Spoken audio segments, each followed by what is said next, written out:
कांसी राम जी की जयंती को पीडीए दिवस के रूप में अखिलेश की पार्टी मनाएगी। तो अब देखना होगा कि बड़ा जो कहते हैं ना कि उनकी जयंती पर बड़ा जुटान यूपी में अखिलेश यादव करते हैं कि मायावती करते हैं। मार्च में ये देखना होगा कि पीडीए दिवस पर कितना बड़ा वो किस तरह का संदेश अखिलेश यादव दे पाते हैं। मायावती जी को भी संगठन में बदलाव करना है, वो उनकी भी स्ट्रेटजी है कि 50% जो संगठन में जगह है जो युवाओं को मिले। बीजेपी को लगता है कि जो काम किया और जिस तरह से उनका संगठन मजबूत है उसके आधार पर सत्ता में आना संभव है। कांग्रेस की भी कांग्रेस अपने तरीके से सोच रही। नमस्ते, यूपी टॉक में आपका फिर से स्वागत है। मेरा नाम है नरेश कुशियारी। अगला महीना यानी मार्च का महीना उत्तर प्रदेश के लिए क्यों इतना ज्यादा महत्वपूर्ण होने वाला है? आखिर मार्च के महीने में ऐसा क्या होने वाला है कि यूपी की सियासत में बड़ा भूचाल आ सकता है?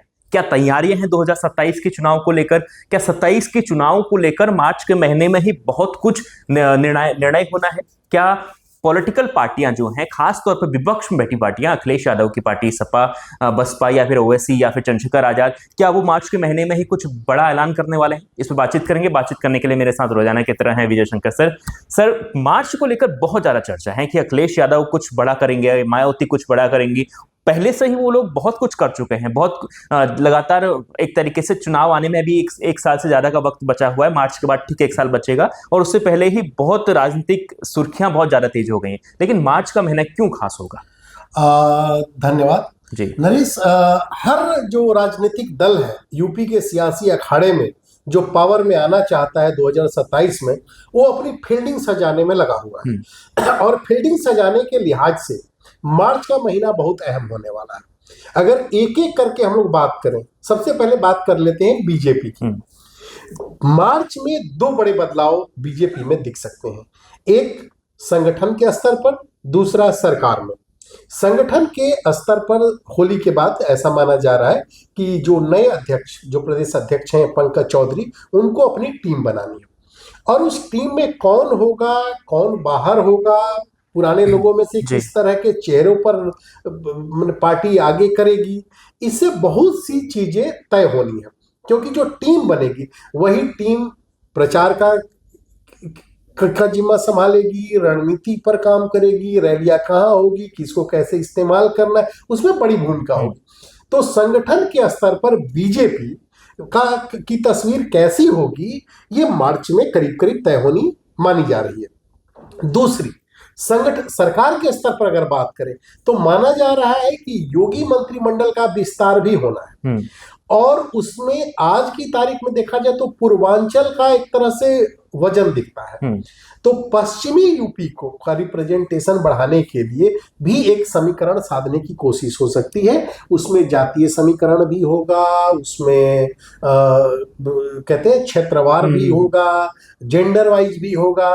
तो हो सकता है एक चर्चा तो बड़ी ही सुगबुगाहट और भी चल रही है, ये हो सकता है कि इस बार तीसरा डिप्टी सीएम भी दिखे। तीसरा डिप्टी सीएम हो सकता है। हाँ, और माना जा रहा है कि पश्चिमी यूपी से हो सकता है। लेकिन ये अभी जब तक तस्वीर सामने नहीं आती है तब तक अभी इंतजार करना चाहिए। लेकिन हाँ, ये जरूर है कि संगठन, बीजेपी में संगठन और सरकार दोनों में बदलाव करीब करीब तय माना जा रहा है। तो जो फील्डिंग बीजेपी संगठन में और सरकार में जिस तरह से सजाएगी, उसका डेफिनेटली बहुत हद तक असर 2027 के नतीजों पर पड़ना तय माना। बिल्कुल सर, बीजेपी के लिए कुर्सी बचाने की लड़ाई है और अखिलेश यादव के लिए 10 साल बाद सत्ता पर वापसी आने के लिए वो प्रयास करेंगे। और दूसरी ओर मायावती है, वो भी लगातार कोशिश कर रही है। मायावती भी लगभग 15-16 साल से सत्ता से दूर है। तो अखिलेश यादव तो कई चीजें कर चुके हैं वो अब लेकिन मार्च में ऐसा क्या करेंगे कि वो उनको लेकर जो तमाम बातचीत हो रही है कि मार्च में ऐसा क्या करने वाले हैं कि बीजेपी जो है वो अलर्ट हो जाएगी? देखिए, 2 चीजें हैं। अखिलेश यादव, जो मार्च का महीना है अखिलेश यादव की स्ट्रेटजी के लिहाज से इसलिए अहम है कि सबसे पहले तो ये है कि वो 15 मार्च को कांसी राम जी की जो जयंती है, उस मौके पर समाजवादी पार्टी उसे एक बड़ा कार्यक्रम की तरह, बड़े कैंपेन की तरह करने के मूड में है। उसके लिए पीडीए दिवस के तौर पर, उसे पीडीए दिवस के तौर पर मनाएगी। यानी कांसी राम जी की जयंती को पीडीए दिवस के रूप में अखिलेश की पार्टी मनाएगी। पूरे हर जिले वार कार्यक्रम तैयार कर दिए गए हैं, बहुत सी चीजें मैंने अभी वो पूरे उस पर काम चल रहा है। अभी 14-15-16 दिन बाकी है।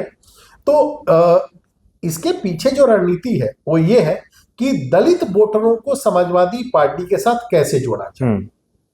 तो मार्च में ये देखना होगा कि पीडीए दिवस पर कितना बड़ा वो किस तरह का संदेश अखिलेश यादव दे पाते हैं। और दूसरा जो मार्च में ही दिखने वाला है, नोएडा से वे अपने कैंपेन की शुरुआत करने वाले हैं, यात्रा पे निकलने वाले हैं। तो बहुत हद तक उसमें किन लोगों को कैसे जिम्मेदारियां देते हैं, वो क्या संदेश दे पाते हैं, तो ये संदेश किस ओर समाजवादी पार्टी का कैंपेन आगे बढ़ेगा, समाजवादी पार्टी किन मुद्दों के साथ आगे बढ़ेगी, किसको किस आधार पे जोड़ेगी, किसका वोट खिसकाएगी, किन वर्ग को अपने साथ जोड़ती है, ये सारी तस्वीर भी करीब करीब मार्च महीने में तय होनी है। बिल्कुल। लेकिन सर, जो सपा को लेकर जो काशीराम की जो एक तरीके से पॉलिटिक्स थी, उनका जो रवैया रहता था वो काफी नरम दिखता था। वो ये कई बार ये कहते हुए मैं भी उनका एक इंटरव्यू देख रहा था पुराना, एक अखबार में छपा हुआ था, तो वो कई बार ये कहते थे कि जिसकी जितनी हिस्सेदारी उसकी उतनी उसका जितनी संख्या है उतनी उसकी हिस्सेदारी होनी चाहिए। लेकिन मायावती सीधे उसके उलट बात करती हैं। अब अखिलेश यादव जिस तरीके से काशीराम की जो लेगेसी है उसको अपनाने की कोशिश कर रहे हैं, क्या वो उन्होंने जो नारा दिया था या उनकी जो एक मंशा थी उस वक्त की, अगर सपा बसपा अगर एक तरीके से लड़े तो कोई भी पार्टी है उत्तर प्रदेश में उसके बाद उनको नहीं हरा पाएगी, क्या वो दोबारा से उस समीकरण को साधने की कोशिश कर रहे हैं अखिलेश? देखिए, एक दौर था जिसमें मुलायम सिंह यादव जब मुख्यमंत्री बने तो उसमें योगदान जो था वो कांसीराम और बीएसपी का था। साझा सरकार बनी थी और ये वो दौर था जब देश की राजनीति मंडल और कमंडल में बटी हुई थी। बीजेपी राम मंदिर आंदोलन को तेज की हुई थी। तो उस दौर में नारा लगता था, मिले मुलायम कांसीराम हवा हो गए। आप सुना होगा। जी जी। तो ये दौर था। तो उनकी एक सोच थी कांसीराम जी की, किस तरह से पिछड़ों को सत्ता में लाया जाए। लेकिन वो लंबे समय तक नहीं चला और उसके बाद गेस्ट हाउस कांड के बारे में पता ही है। उसके बाद ऐसी राहें अलग हुई समाजवादी पार्टी और बीएसपी की, या कहें मायावती और मुलायम सिंह की, कि वो एक दोनों के कार्यकर्ता एक दूसरे को शत्रु की तरह देखते थे, यूपी की राजनीति में प्रतिद्वंदी थे।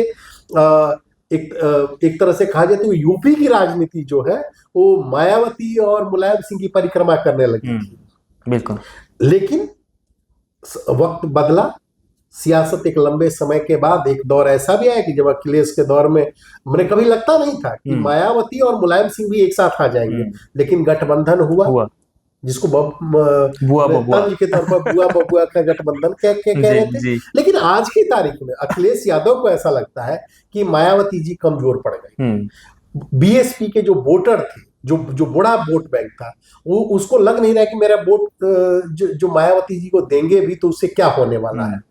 ऐसे में ऐसी स्थिति में अखिलेश यादव चाहते हैं, उनकी कोशिश है कि ऐसा चुंबक लगाया जाए जिससे जो दलित समुदाय यानी पिछड़ा जो मायावती का वोटर था वो बीजेपी के पाले में जाने की जगह उनके साथ जुड़ जाए। और इसीलिए मुझे लग रहा है कि कांसीराम जी की जयंती को एक बड़े मौके की तरह बुनाने की कोशिश हो रही है। बिल्कुल सर, इसमें जिस तरीके से हम बातचीत कर रहे हैं अखिलेश यादव की, सपा की और बीजेपी की, अब तीसरी बात आती है बहन मायावती, क्योंकि मायावती भी बहुत तैयारी करने वाली है और मार्च के महीने में ही मायावती कई चीजें करने वाली है।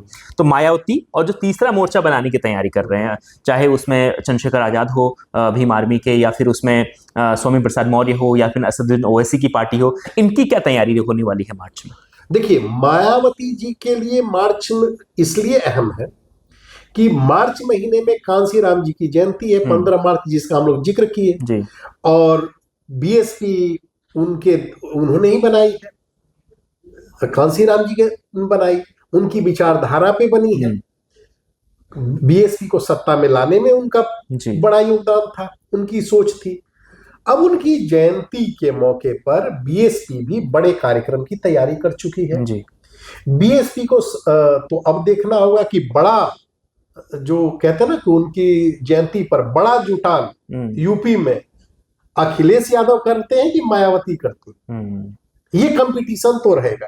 इसके जरिए दलित समाज में मैसेज देने की कोशिश होगी कि आखिर कांसी राम की जो सोच थी, जिस तरह का समाज जो दलितों को, पिछड़ों को जो आगे बढ़ाने के लिए जिस तरह की राजनीति करना चाहते थे, उसका असली हकदार कौन है, जनता किसे मानती है। तो ये मैसेज देने की मार्च में कोशिश होगी। एक दूसरी चीज, मायावती जी को भी संगठन में बदलाव करना है।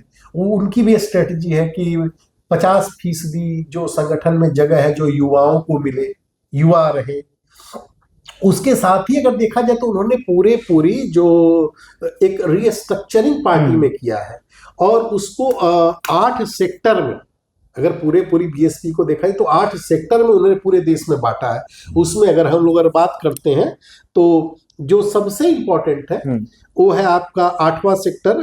अगर एक से बात करें तो पहला सेक्टर है जो है जिसके प्रभारी बनाए गए हैं अशोक सिद्धार्थ, ये आकाश आनंद के ससुर हैं और इनको दिया गया है दिल्ली, छत्तीसगढ़, गुजरात, केरल का प्रभार। सेक्टर, दूसरा सेक्टर होगा, इसके प्रभारी बनाए गए हैं रामजी गौतम और महाराष्ट्र, कर्नाटक, तमिलनाडु की जिम्मेदारी दी गई है।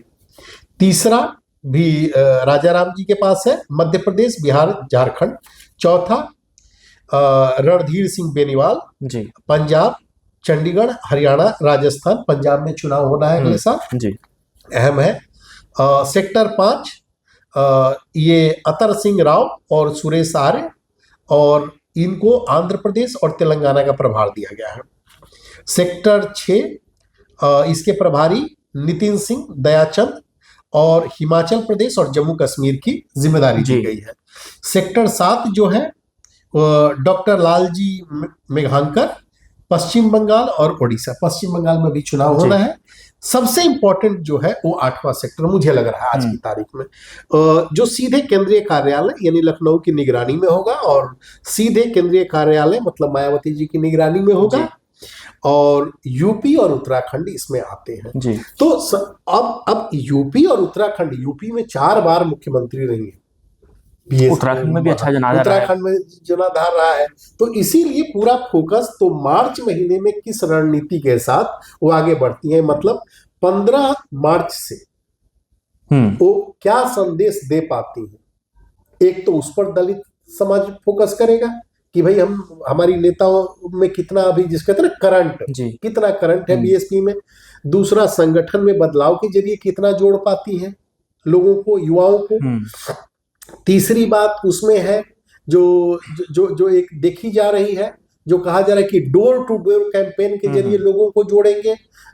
मतलब जो ट्रेडिशनल तरीका है लोगों से रास्ते जुड़ने का, उस स्ट्रेटजी पर कितना काम करती है, उसमें उसकी जिम्मेदारियां कैसे दी जाती है, उसमें मैंने संगठन किस तरह से काम करता है। तो बहुत सी जो पूरी स्ट्रेटजी है उसका जो ब्लूप्रिंट क्या होगा, और मायावती जो कह रही है कि हमेशा जो है हम अकेले ही लड़ेंगे, बीएसपी अकेले लड़ेगी, तो उस पर कितना अड़ी रहती हैं, ये सब सारी चीजें मार्च से करीब तस्वीरें तय होनी शुरू हो जाएगी। बिल्कुल सर, इस वक्त इस प्रकार की जो तस्वीर है उत्तर प्रदेश में कि मायावती इस कंडीशन में इस जगह पर खड़ी है कि हम कहते हैं ना क्रिकेट मैच में जब आखिरी का प्लेयर होता है उम्मीद नहीं होती, लेकिन कभी कभार वो आकर 50 मार देता है, 100 मार देता है। तो इस तरीके की भूमिका में नजर आ रही है मायावती उत्तर प्रदेश में, क्योंकि सभी लोगों को लग रहा है कि जो मुख्य मुकाबला होगा वो भारतीय जनता पार्टी और सपा के बीच में होगा, यानी इंडिया गठबंधन। देखिए, मैं एक और बात कहूंगा कि राजनीति में ना बिल्कुल कब क्या हो जाए ना कहना बड़ा मुश्किल है।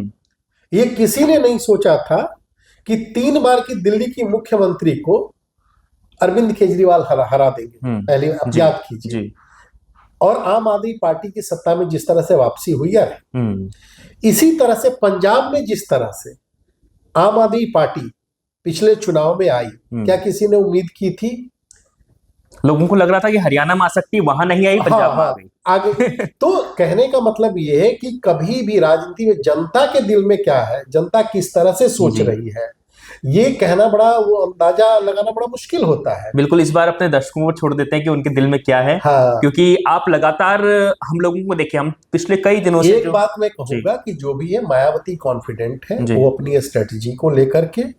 अखिलेश यादव भी, अखिलेश यादव के साथ गणित है, उनको लग रहा है कि गणित हमारे फेवर में आ सकता है अगर हमारी सही स्ट्रेटजी रही तो। बीजेपी को लगता है कि जो काम किया और जिस तरह से उनका संगठन मजबूत है, उसके आधार पे सत्ता में आना संभव है। कांग्रेस की भी अपनी, कांग्रेस अपने तरीके से सोच रही, तो हर राजनीतिक दल को सोचने का, करने का, देखने का लोकतंत्र में अधिकार है। और उसके आधार पर अगर वो सोच रहे हैं, मतलब कहीं गणित काम, किसी को गणित अपने फेवर में दिख रहा है, किसी को रसायन अपने फेवर में दिख रहा है, किसी को अपने काम के बदौलत कॉन्फिडेंस है कि हम सत्ता में आ जाएंगे, तो सब अगर उसमें सबके पास अपने मैंने एक समय है, अगर मार्च में जो जिस तरह से वो आगे बढ़ेंगे, मार्च टू मार्च साल भर का वक्त होगा, तो इस दौरान वो किस तरह से, मतलब इस मार्च महीने में जिस तरह से वो आगे बढ़ेंगे, उसी पे बहुत हद तक 2027 की रणनीति तय करेगी कि 2027 में उनका क्या होगा। बिल्कुल, तो जिस तरीके से गुणा गणित की बात कर रहे हैं हम कि अखिलेश यादव का जो गणित है वो उस पर बैठाने की कोशिश कर रहे हैं, बहुत ज़्यादा कॉन्फिडेंट हैं, उनको लगता है कि लोकसभा चुनाव में हमने बहुत कुछ हासिल किया है तो विधानसभा चुनाव भी जीत जाएंगे। लेकिन इस तस्वीर को, ये जो समीकरण अखिलेश यादव बिठाने की कोशिश कर रहे हैं, उस पर मैं आपको महाराष्ट्र का चुनाव याद दिला देता हूं कि लोकसभा चुनाव में महाविकास अघाड़ी ने भी बहुत अच्छा प्रदर्शन किया था, लेकिन ठीक विधानसभा चुनाव में उसका उलट हो गया था। वो जो रिजल्ट है वो आपने देखा ही।